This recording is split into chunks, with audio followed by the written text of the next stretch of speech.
কৃপল বান্ধৱ সমস্ত আইমাতৃ সমস্ত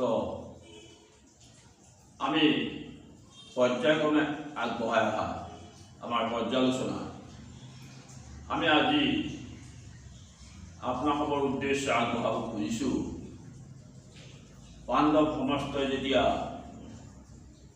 হস্তিনাপুৰ ত্যাগ কৰি তেওঁলোক যেতিয়া বনলৈ গমন কৰিলে, তেওঁলোকক দুৰ্যোধনে অনুচৰ লগাই বা দুৰ্যোধনে নিজেও তেওঁলোকক বিচাৰ খোচাৰো কৰি আছে।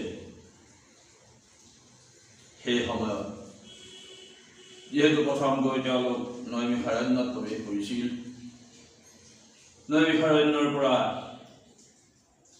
তেওঁলোকে নিজকে বচাবৰ বাবে এইবাৰ কল্যাণ বনলৈ গমন কৰিলে। কল্যাণ বনত গৈ তেওঁলোকৰ কি দুৰৱস্থাৰ সন্মুখীন তেওঁলোক হ'ব লগা হৈছে, আমি সেই সম্পৰ্কে আজি দুআষাৰ পৰ্যালোচনা কৰাৰ মানস কৰিছোঁ।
নিজৰ সা-সম্প্ৰতিৰ কাৰণে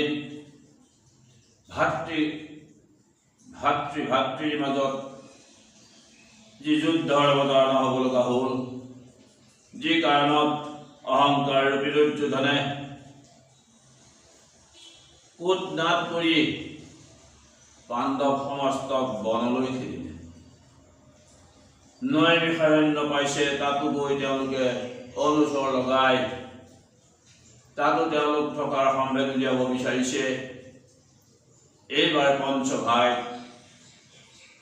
যুধিষ্ঠিৰে তেওঁলোকক সান্ত্বনা দিছে আৰু এতিয়া তেওঁলোক এই নৈমিষাৰণ্য ত্যাগ কৰি কল্যাণ বনলৈ তেওঁলোকে গমন কৰিছে। তেওঁলোক যেতিয়া কল্যাণ বনলৈ আহিছে, কল্যাণ বনত তেওঁলোক আহি থাকোঁতে তেওঁলোকৰ দুখে ভাগৰে পানীৰ পিয়াহত তেওঁলোক অতিষ্ঠ হৈছে। হেন সময়তেই ধৰ্মৰাজ যুধিষ্ঠিৰে ভাতৃ ভীমক কৈছিল যে আমি তৃষ্ণাত আতুৰ হৈ পৰিছোঁ, তুমি যিকোনো প্ৰকাৰে আমাৰ সকলোৰে কাৰণে তুমি পানী যোগাৰ কৰা। ধৰ্মৰাজৰ কথা শুনি ভীমে হাতত গদা লৈ তেওঁ পানীৰ সন্ধানত গ'ল। তেওঁ বহু দূৰ যোৱাৰ পাছতো কোনো সম্ভেদ পোৱা নাই। অৱশেষত এজোপা গছত উঠি তেওঁ কিছু দূৰত এটা হ্ৰদৰ সন্ধান পালে, পানীৰ সন্ধান পালে আৰু তেওঁ গছৰ পৰা নামি সেই হ্ৰদৰ অভিমুখে গ'ল। গৈ তেওঁ হ্ৰদত নামিব ধৰিছে। তেওঁ পানী আনিব খোজোতেই তেওঁক অজগৰে গিলিলে, কিন্তু তেওঁলোকক হজম কৰিব পৰা নাই। অজগৰ সাপ তাতনো কিয় কৰি আছে, সেই অজগৰ সাপ কোনো গুণ। অজগৰৰ গাত গোটেই ঘাঁহ বন গজি আছে। অজগৰে মূৰ তুলি চাইছে, ভীমে পানী লৈছে আৰু তেওঁ থাপ পানী ধৰি তেওঁক গিলিছে।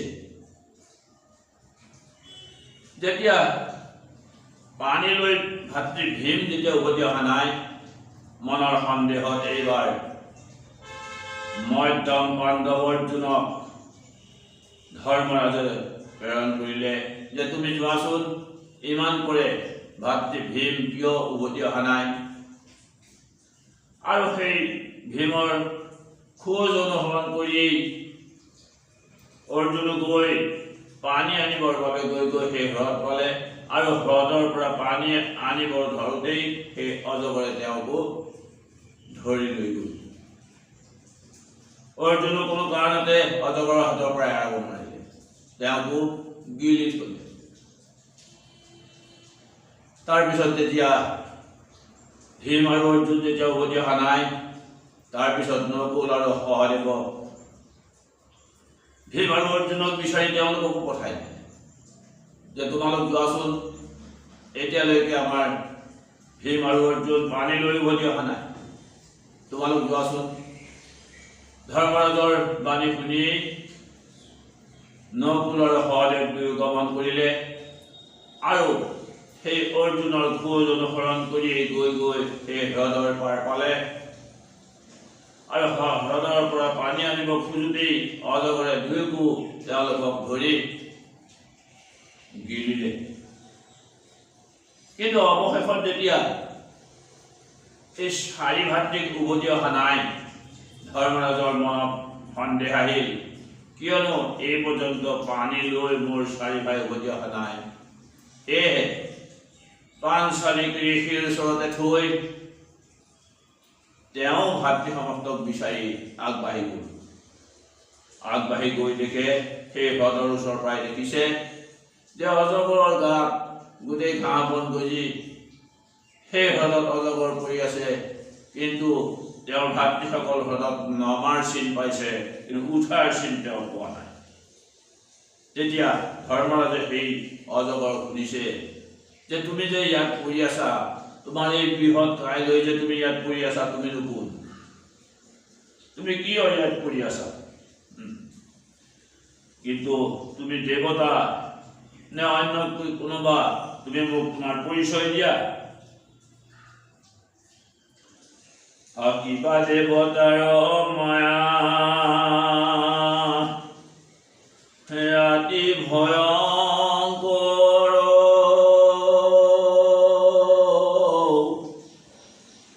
কোন তই বুলি মাতিলে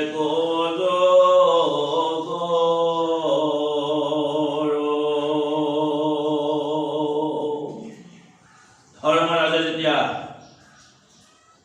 অজগৰ সুধিছিল যে তুমি যে এই বৃহৎ কাই লৈ ইয়াত পৰি আছা, তুমিনো কোন? তুমি কিবা মায়া কৰি পৰি আছা, নে তুমি ভূত প্ৰেত কিবা, নে তুমি অন্য কোনোবা দেৱতা? তোমাৰ পৰিচয় দিয়া। ধৰ্মৰাজৰ কথা শুনি তেতিয়া অজগৰে ধৰ্মৰাজক সুধিলে যে তুমিনো কোন, তোমাৰ পৰিচয় দিয়াচোন মোক।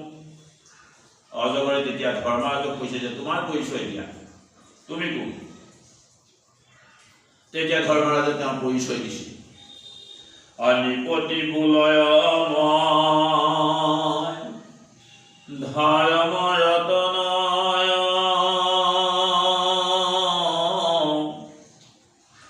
যুধিষ্ঠিৰ নাম মোৰ জগতে জানয়,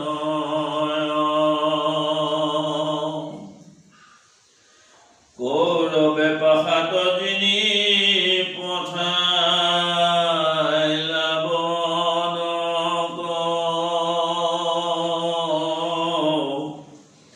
কহিলো তোমাক মই কথা স্বৰূপ।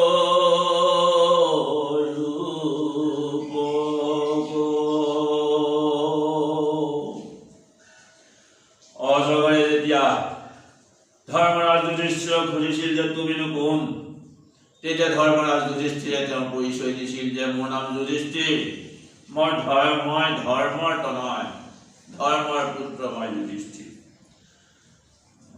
কৌৰৱ সমস্তই পাশাত আমাক ঘৰুৱালে, আৰু আমাৰ সমস্ত লুটপাত কৰি সমস্ত তেওঁলোকে আত্মসাৎ কৰি আমাক বনলৈ খেলিলে। আৰু সেয়েহে আমি আহি এতিয়া এই কল্যাণ বন পাইছোঁ। আৰু এই কল্যাণ বনত প্ৰৱেশ কৰাৰ পাছতে আমি তৃষ্ণাত আতুৰ হৈ মোৰ ভাতৃ সমস্তক ময়ে পঠাই দিছিলোঁ পানী আনিবৰ বাবে। এতিয়া তেওঁ যেতিয়া ধৰ্মৰ পুত্ৰ যুধিষ্ঠিৰ বুলি তেওঁ চিনাকি অজগৰৰ ওচৰত দিলে, তেতিয়া অজগৰে তেওঁ কৈছে, অজগৰে বোলে যদি ধৰ্মৰত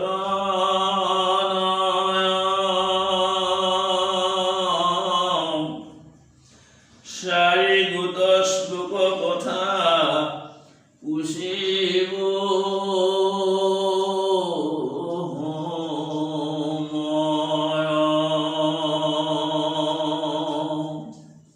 ধৰ্মৰ পুত্ৰ যুধিষ্ঠিৰ হয় নে নহয় সেই কথাৰ প্ৰমাণ ল'বৰ বাবে অজগৰে কি কৰিছে যে মই তোমাক চাৰিটা প্ৰশ্ন তোমাৰ ওচৰত অৱতাৰণা কৰিম, আৰু যদি তুমি এই মোৰ চাৰিটা প্ৰশ্নৰ উত্তৰ দিব পাৰা তেতিয়াহ'লে মই তোমাৰ কথা সঞ্জাত হ'ম যে তুমি আচলতে ধৰ্মৰ পুত্ৰ হয়। এই প্ৰশ্ন চাৰিটানো কি আমি চাওঁচোন। সংক্ষেপে কৰিয়া কহা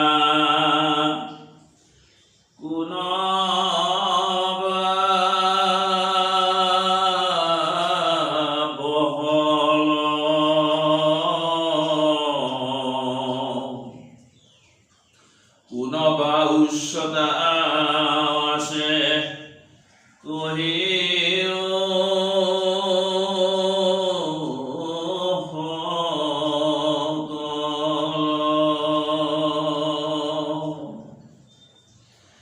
অবেদৱন্ত কোন জন কহা মহা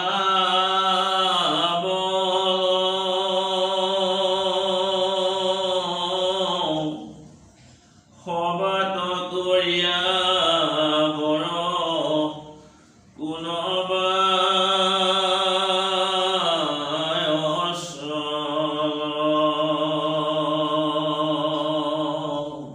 চাৰিটা প্ৰশ্ন। এই চাৰিটা প্ৰশ্ন অজগৰে ধৰ্মৰাজ যুধিষ্ঠিৰৰ ওচৰত উপস্থাপন কৰিলে। প্ৰশ্ন চাৰিটা হৈছে যে বহল সবাতোকৈ বহলনো কি, সবাতোকৈ উচ্চতা কি, আৰু বেগৱন্ত সবাতোকৈ বেগৱন্ত কি, আৰু সবাতোকৈ বহল উচ্চতা আৰু বেগৱন্ত। এতিয়া এই বেগৱন্তজন কোন, বেগৱন্তনো কোন, আৰু সবাতোকৈয়া বৰ সকলোতকৈনো শ্ৰেষ্ঠ কোন? এই চাৰিটা প্ৰশ্ন তুমি উত্তৰ মোক দিয়া। এই চাৰিটা প্ৰশ্নৰ উত্তৰ এতিয়া ধৰ্মৰাজ যুধিষ্ঠিৰে দিবলৈ আগবাঢ়িছে। কহিও কয়েহি চাৰি শ্লোকৰ কাৰণ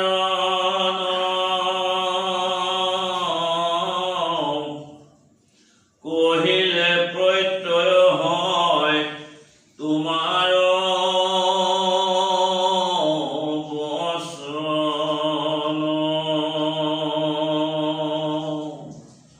এই চাৰিটা প্ৰশ্নৰ উত্তৰ তুমি মোক দিয়া। এই চাৰিটা প্ৰশ্নৰ উত্তৰ যদি তুমি দিব পাৰা তেতিয়াহে মোৰ মনৰ সন্দেহ দূৰ হ'ব, আৰু তেতিয়াই মই জানিব পাৰিম যে তুমি ধৰ্মৰ পুত্ৰ হয়, তুমি যে যুধিষ্ঠিৰ সেই কথা মোৰ মনত প্ৰত্যয় আহিব, মোৰ মনৰ সন্দেহ দূৰ হ'ব। যুধিষ্ঠিৰে বোলে মই কহিব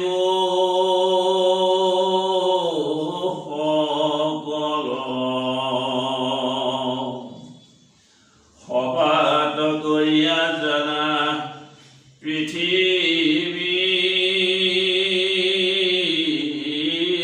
বহল।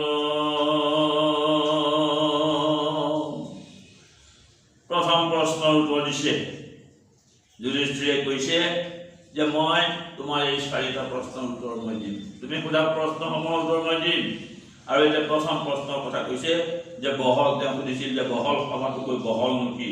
এতিয়া যুধিষ্ঠিৰে কৈছে যে সভাটোকৈ বহল এই পৃথিৱীখন। উচ্চতা সবাদ কৰি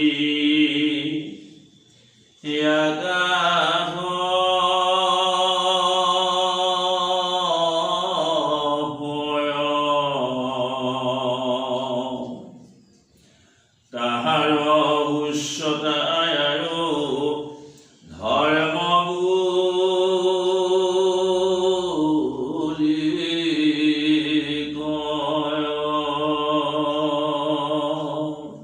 তুমি সুধিছা সবাতোকৈ উচ্চতা কি। সবাতোকৈ উচ্চতা হৈছে আমাৰ এই আকাশ। আকাশখনেই হৈছে সবাতোকৈ উচ্চ। আৰু এই আকাশতকৈ উচ্চ আছে আমাৰ যাৰ নাম ধৰ্ম। ধৰ্ম সবাতোকৈ উচ্চ।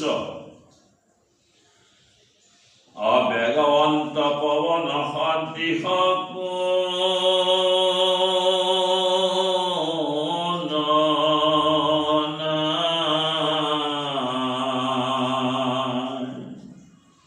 তাতকৈ বেগৱন্ত মন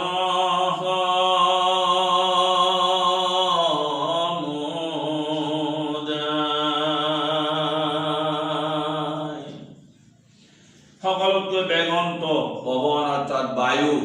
বায়ু সকলোতকৈ বেগৱন্ত, কিন্তু বায়ুতকৈ বেগৱন্ত আমাৰ মন। অসবাতো কৰিয়া বৰ দেৱ সৃষ্টি কৰ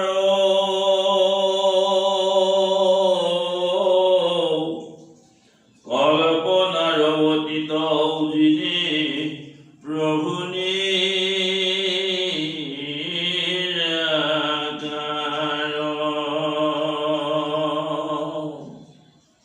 এতিয়া আমি ক'ব খুজিছো যে তুমি সুধিছা সকলোতকৈ বৰ কোন।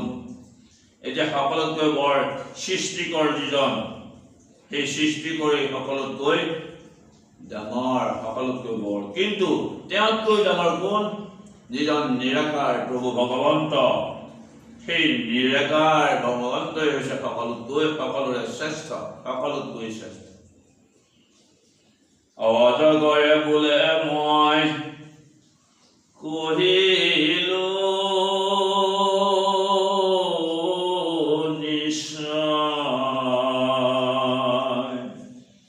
স্বৰূপত হোৱা তুমি পাণ্ডুৰ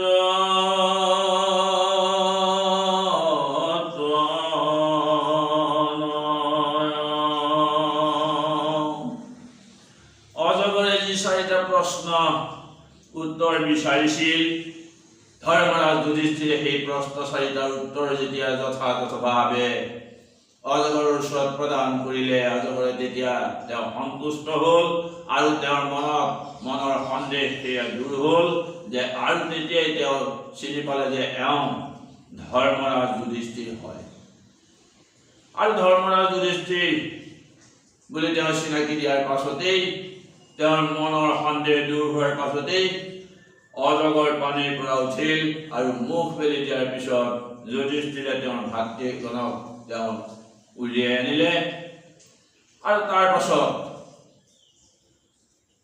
ধৰ্মৰাজ যুধিষ্ঠিৰে তেওঁক সুধিলে যে তুমি আচলতে কোন, তুমি এই হ্ৰদতনো কিয় কৰি আছা সৰ্পৰূপ লৈ, তুমি দেৱতা নে অন্য কোনোবা, সেই কথা তুমি এতিয়া পৰিচয় দিয়া। তেতিয়া অজগৰে ধৰ্মৰাজক কৈছিল যে তুমি মোক এতিয়া মুক্তি দিয়া, মই তোমাৰ ভাতৃগণক দিলো, আৰু তুমি মোক এতিয়া মুক্তি দিয়া যিহেতু তুমি ধৰ্মৰাজ যুধিষ্ঠিৰ হোৱা। আৰু যেতিয়া যুধিষ্ঠিৰে তেওঁৰ শিৰত স্পৰ্শ কৰিছিল, তেতিয়াই অজগৰ গুচি তেওঁ সুন্দৰ সুঠাম দেহৰ এজন ৰজা, সেই ৰজাৰ বেশ ললে। সেইজন আছিল নহুষ। নহুষনো আহি কিয় অজগৰ হ'ব লগা হ'ল? নহুষ ৰজাই আহি অজগৰ ৰূপ কিয় ল'ব লগা হ'ল? তেওঁনো কিয় হ্ৰদত পৰি থাকিব লগা হ'ল? ধৰ্মৰাজ যুধিষ্ঠিৰৰ দ্বাৰা তেওঁ কিয় মুক্তি পাব লগা হ'ল। আমি এই সমস্ত কাহিনী আমাৰ পিছৰ পৰ্যালোচনাত আমি আগবঢ়াম। আজি পুনৰবাৰ আপোনাসকলৰ শ্ৰীচৰণত আমি প্ৰণাম জনাই আমাৰ আজিৰ পৰ্যালোচনা আমি সামৰিব খুজিছোঁ। কৃষ্ণ হৰি।